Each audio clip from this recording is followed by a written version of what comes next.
امروز با برگزاری این محفل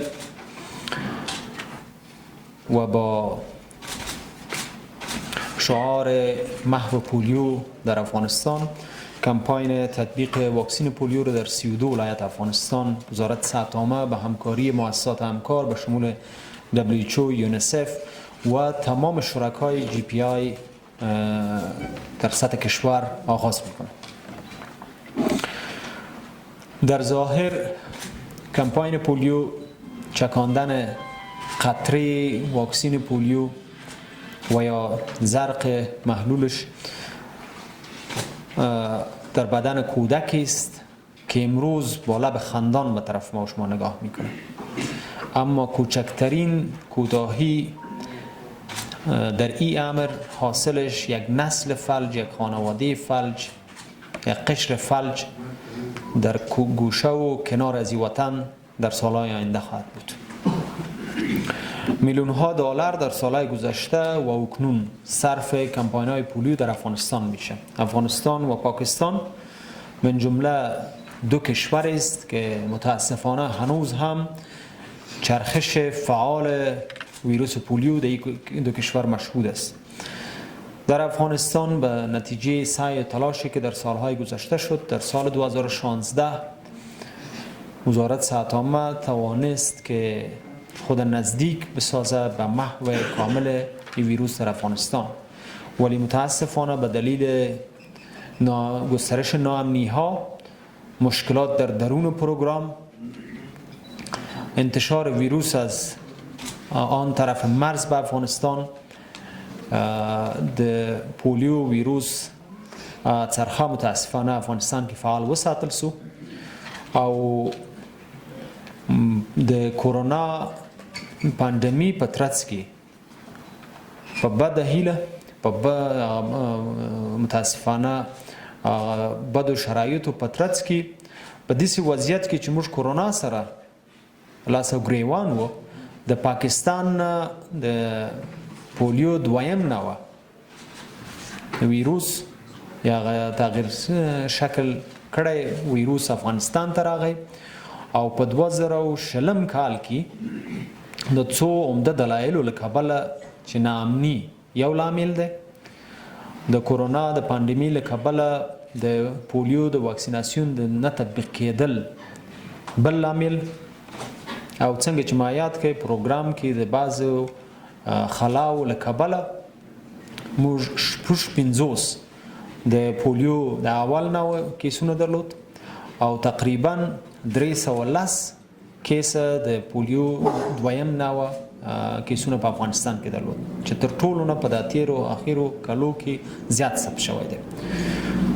په 2021 کال کې تر اوسه یو مثبت واقع د اول نوع ثبت شوی دی او 20 واقع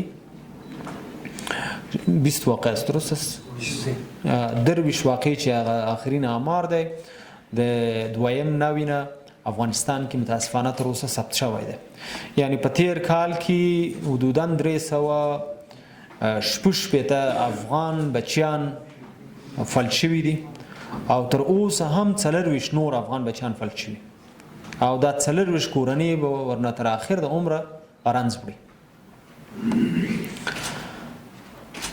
در حدود 2.5 تا 3 میلیون کودک افغان به دلیل عدم امکان تطبیق واکسین خانه به خانه در مناطق ناامن حدود 34 ماه از تطبیق واکسین محروم هستند و یک مصیبت و فاجعه کلان برای خانواده هایی که مشمول 2.5 تا 3 میلیون کودک است امروز و فردا شکل میگیره. اینا نه تنها این خانواده ها متاثر میشه، موجودیت ساحات غیر قابل دسترس به دلیل عدم اجازه تطبیق واکسین خانه به خانه و عدم امکان تطبیق واکسین نزد از خانواده ها سبب میشه که چرخش فعال واکسین ویروس در افغانستان حفظ بشه متاسفانه.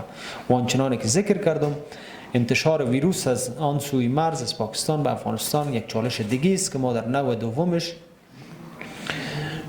در زمان کرونا آسیب پذیر بودیم و متاسفانه در سال 2020 حدوداً 310 کیس نو دوم ثبت شد و امسال تا اکنون 1 کیس نو اول و 23 کیس نو دوم ثبت شده.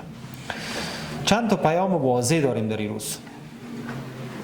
یک، رسانه‌های محترم ضمن از اینکه به عنوان یک نهاد خصوصی ملزم به دریافت منابع به خاطر پرداخت مصارف خود هستند، مفهوم به نام رسالت اجتماعی رسالت اجتماعی یک نهاد سکتور خصوصی هم وجود داره و این تمام رسانه را مکلف می سازه تو د عامه روغتیا وزارت سره او د افغانستان دولت سره مرسته وکړي چې د عامه پوهاوي په برخه کې او خلکو هڅول د واکسین د تطبیقېدو د تسهیل لپاره روغتیا وزارت هڅې تر دې نه ګړندي او مؤثر شي.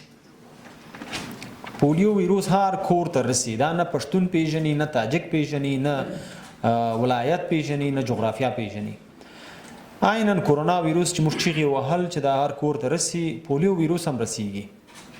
نو هیله مو دا دی چې زموږ رسانې، زموږ مدني ټولنې، زموږ ولایتي شورا غړي، زموږ د پارلمان محترم وکیل صاحبان، هر هغه افغان چې خبرې تر بل کور رسي او موثریت لري، دوی د روغتیا وزارت سره یو ځای سي د کمپاین کې او د پولیو واکسین د تطبیق لپاره زمینه زموږ سره مرسته وکړي څو برابر شي.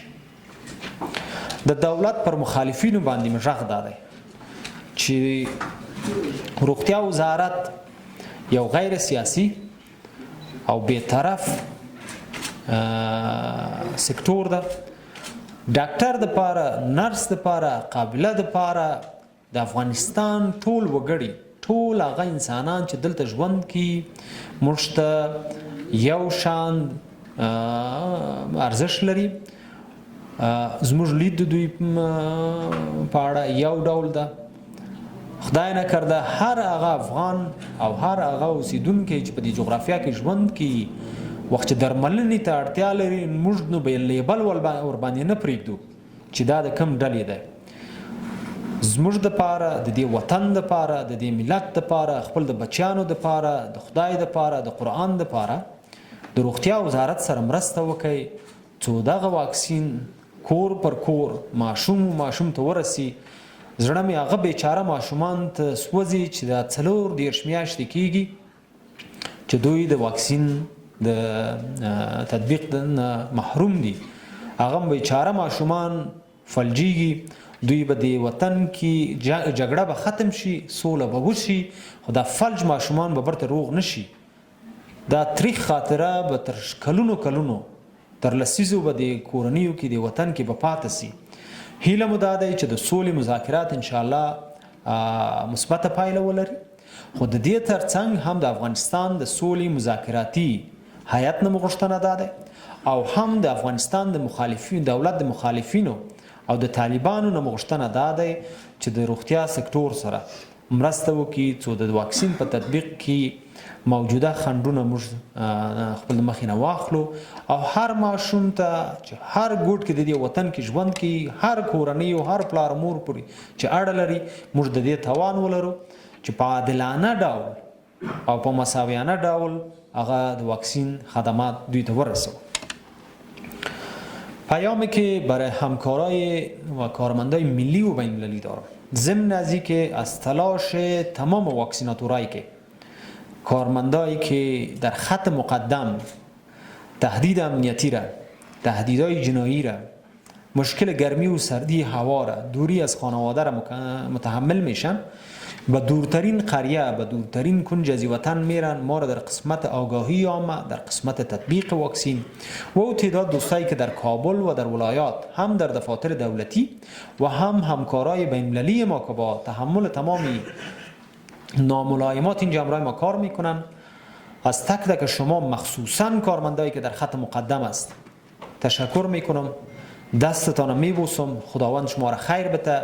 کاری که شما میکنین، شما یک وطن را، یک نسل را و یک قشر را از بدترین مصیبت فیزیکی که فلج شدن است نجات میدین. خداوند یار و همراه شما باشه.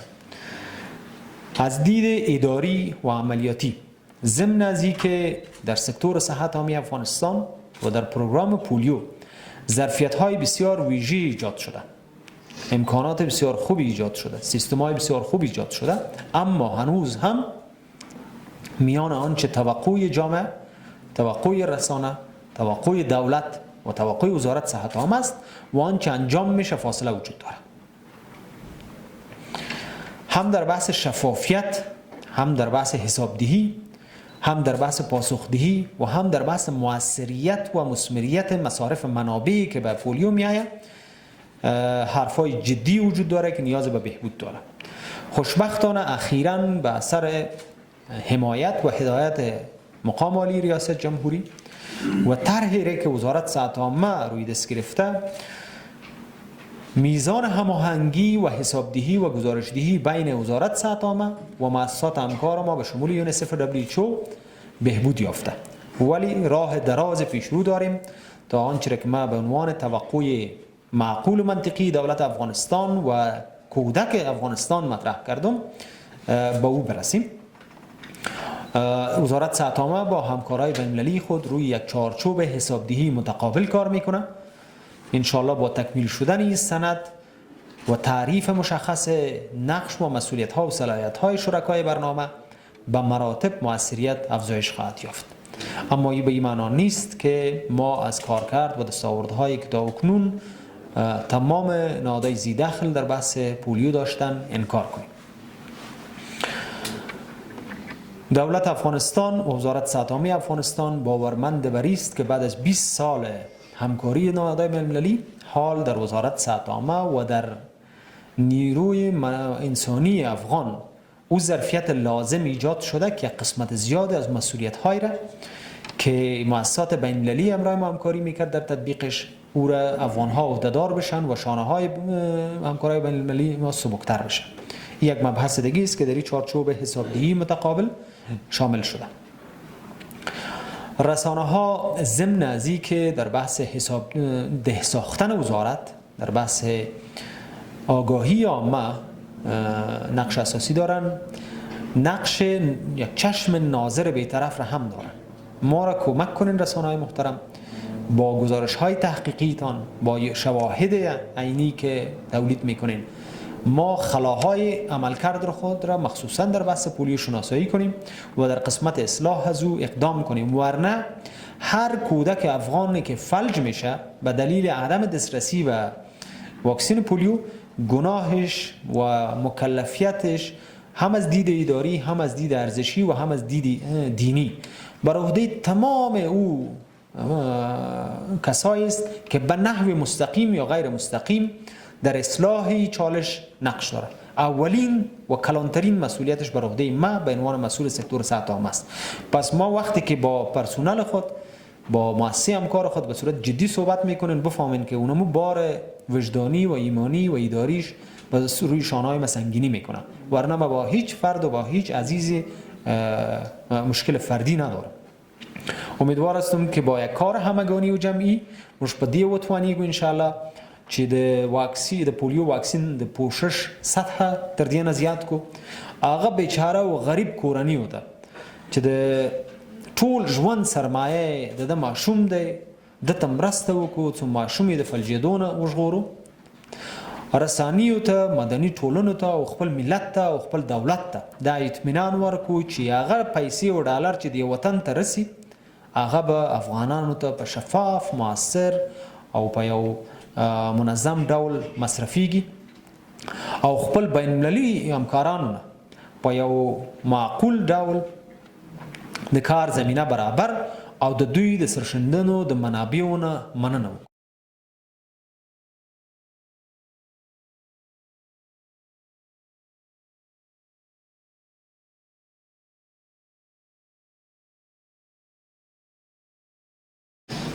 Good morning, Your Excellency Dr. Madro, esteemed guests and colleagues, and ladies and gentlemen. Good morning. And thank you, Dr. Madro, for your visions.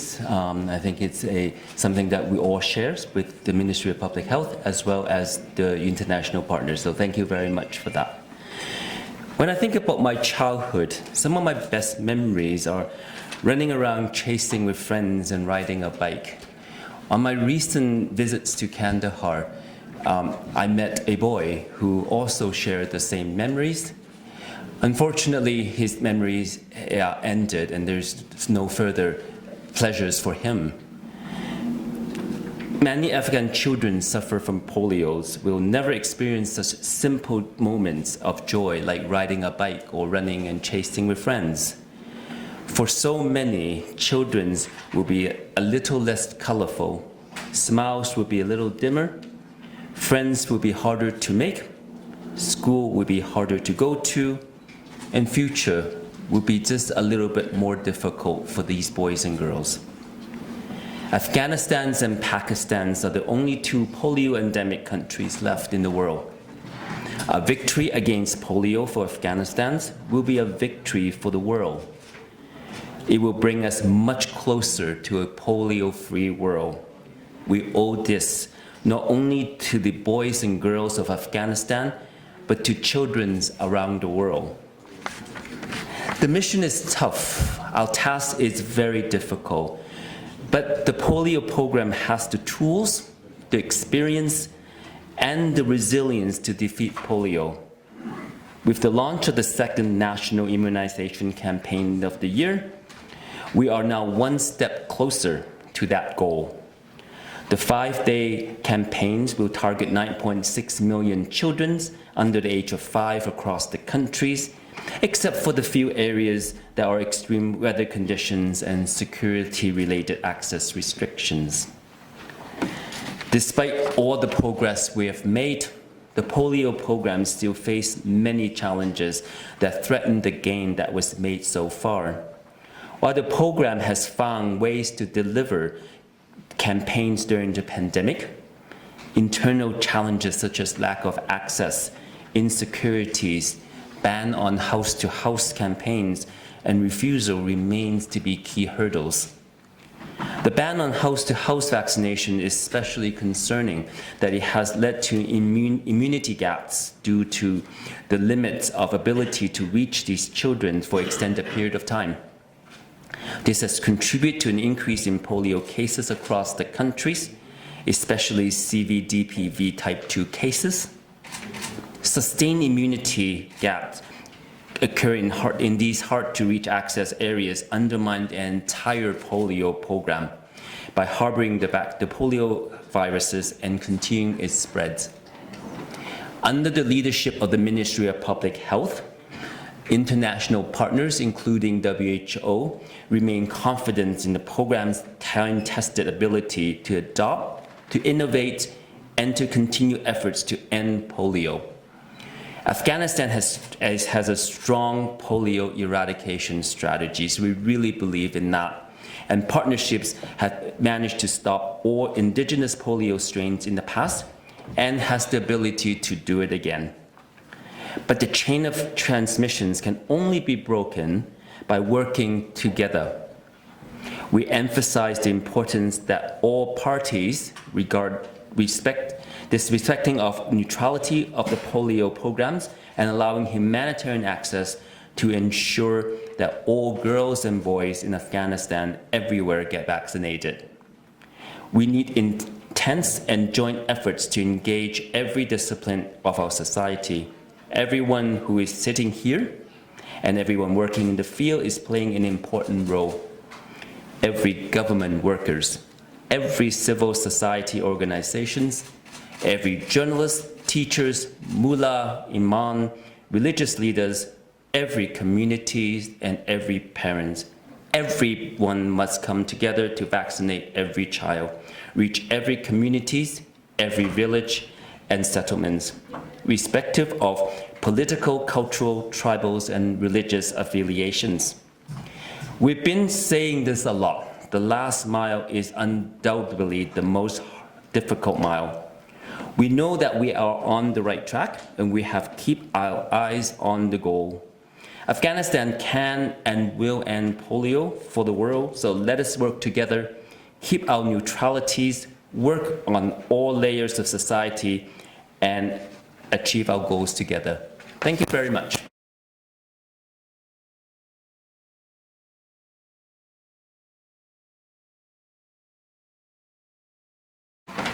Your Excellency, Minister for Public Health of Afghanistan, Dr. Wahid Majru, distinguished guests in the room, ladies and gentlemen, and specifically, let me recognize the little babies with us in the room who have made us gather here. I believe that they are all observing and ready to receive their polio vaccine. Your Excellency, thank you very much for the inspiring remarks and the challenge that you have given all of us in this room and the whole country as a nation in Afghanistan, that we must rise up against polio for all of us. I do believe, Your Excellency, that we are standing here and we are in this room because we are all beneficiaries of the polio vaccine. Were it not for that, perhaps we wouldn't know whether we would be in this room. And in that vein, may we all stand up and rise up, join our hands in the fight against polio. On behalf of UNICEF, I am very pleased to join this gathering today, this morning, in the second inauguration ceremony for the national immunization campaigns. This also marks our combined efforts to reach every child everywhere in the country with a polio vaccine. Polio continues to be a threat to millions of children in Afghanistan. His Excellency, the Minister, has just mentioned that over 3 million children are missed. That's not a small number to contend with. And when we look at that and what polio does to children, it curtails their growth, their potential to be also productive members of the country. It's unfortunate that last year, 2020, Afghanistan recorded the highest number of polio cases since 2011, with 56 confirmed cases of wild poliovirus.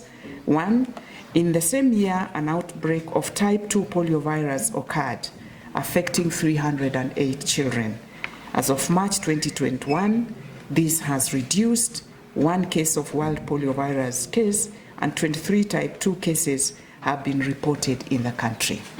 Our efforts should therefore rise up to ensure that we break this gap and we don't continue so that we have increased cases in the country.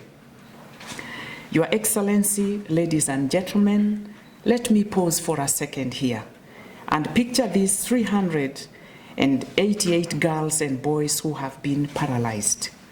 Imagine they will never walk again, they will never play ball again, and they will never run up and down with their smiles and their dreams in their minds.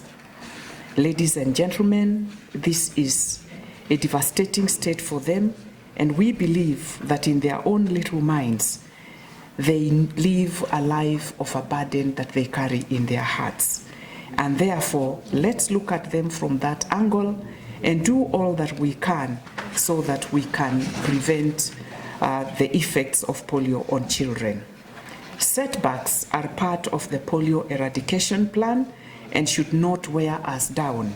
We must overcome them and remain in the eradication path. And surely, if we remain focused, we'll be able to eradicate polio in the country. There is a lot of work to be done for all of us amidst the inaccessibility challenges and COVID-19 pandemic, which have interrupted critical polio campaigns, creating an immunity gap with millions of children vulnerable to the consequences of the polio disease. Your Excellency, ladies and gentlemen, this inauguration reminds us of our commitment to the children of Afghanistan, and there is urgent need to stop the poliovirus circulation, especially in polio high-risk provinces where the over 3.4 million children miss vaccinations during every campaign. Every time a child is missed, it means a child is in danger of getting paralyzed in life, a lifelong condition that not only affects quality of life, but also prevents children from realizing their full potential as citizens of this great country. The recent Technical Advisory Group, the TAG on Polio meeting, recommended a one-team approach in our trajectory to eradicating polio. I would like also to stress on strengthening our partnership in fighting polio with government, with the WHO, who is our close colleague here, religious leaders, the donors, the GPI team, the media, the frontline workers, and most importantly, the communities who enable us to do this vital work. It's only through working together that we can end the scourge of polio virus in the country. Now, I would like to speak directly to all mothers, fathers, and guardians of the young children and call upon them to bring out all the under 5 children to their doorsteps and to the centers to be vaccinated. Polio has no cure. Vaccination is the only way to prevent children from contracting polio. On behalf of UNICEF, I would like to appreciate the tremendous efforts made by the frontline workers, led by the government under the Ministry of Public Health, who continue to work under difficult circumstances to mobilize and vaccinate children. I recognize the stakeholders, community leaders, religious leaders, and thousands of Afghans who are at the heart of the eradication effort. Every child has a fundamental right to survive, to thrive, and to grow. It's a collective responsibility for all of us as stakeholders to eradicate polio and promise that future free of polio virus to every child in Afghanistan. As I conclude, may I reiterate that polio remains a high priority for UNICEF, and in this vein, we shall continue working very closely with the government of Afghanistan and other stakeholders to do all that we can and bring to the table all that is possible to be able to contribute towards the efforts of the country in eradicating polio. I do also call upon to all leaders and stakeholders to allow polio mobilizers and vaccinators to move safely and reach every child, in addition to all leaders allowing use of all means, approaches, and ways and methods, including the house-to-house polio vaccination, to reach every child, everywhere, in a short time and build immunity. Your Excellency, ladies and gentlemen, we are behind your leadership, and let's all intensify our efforts and ensure that every child is reached with a polio vaccine. Thank you.